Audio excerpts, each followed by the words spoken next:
আসসালামু আলাইকুম ওয়া রাহমাতুল্লাহি ওয়া বারাকাতুহু। সবাইকে পবিত্র মাহে রমাদানের আন্তরিক শুভেচ্ছা ও মোবারকবাদ। দেখতে দেখতে বছর ঘুরে আমাদের জীবনে আবারও ফিরে এলো বহুল কাঙ্ক্ষিত সেই বরকতময় মাস মাহে রমাদান।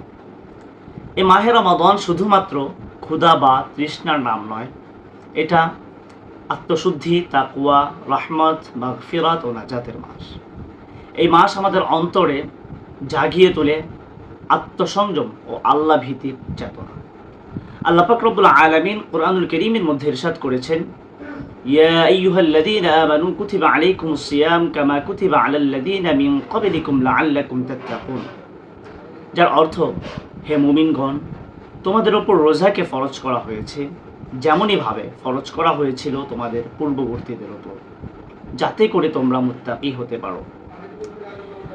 কালামুল্লাহর এই আয়াতের মধ্যে পবিত্র মাহে রমাদানের লক্ষ্য ও উদ্দেশ্য স্পষ্টভাবে বর্ণিত হয়েছে, আর তা হলো তাকওয়া অর্জন করা। প্রিয় সুধী, তাকওয়া মানে শুধুমাত্র আল্লাহকে ভয় করা নয়, বরং তাকওয়া মানে হচ্ছে আল্লাহ ভীতিকে অন্তরে ধারণ করে সমস্ত প্রকার অন্যায়, অত্যাচার, পাপাচার থেকে নিজেদেরকে বিরত রাখা। তাকওয়া মানে হচ্ছে আত্মনিয়ন্ত্রণ, আত্মসংযম ও আল্লাহ ভীরু জীবনযাপন।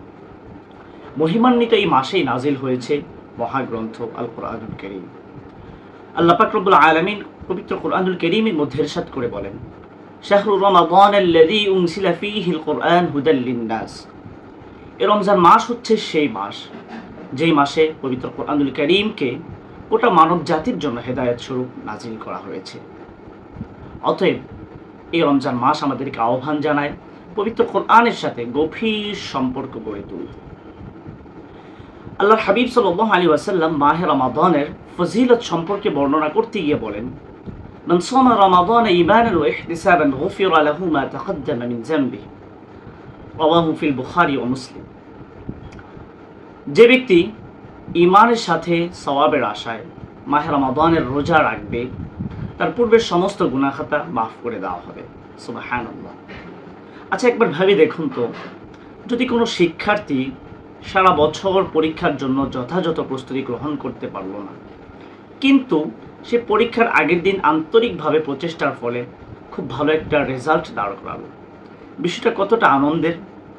ঠিক তদ্রূপ এই মাহে রমাদান আমাদের জীবনে একটা স্পেশাল মোমেন্ট, একটা স্পেশাল অপরচুনিটি, একটা গোল্ডেন অফার, যেটা আমাদের জীবনের ভুল ত্রুটি মুছে নতুনভাবে জীবনযাপন করার সুযোগ করে দেয়।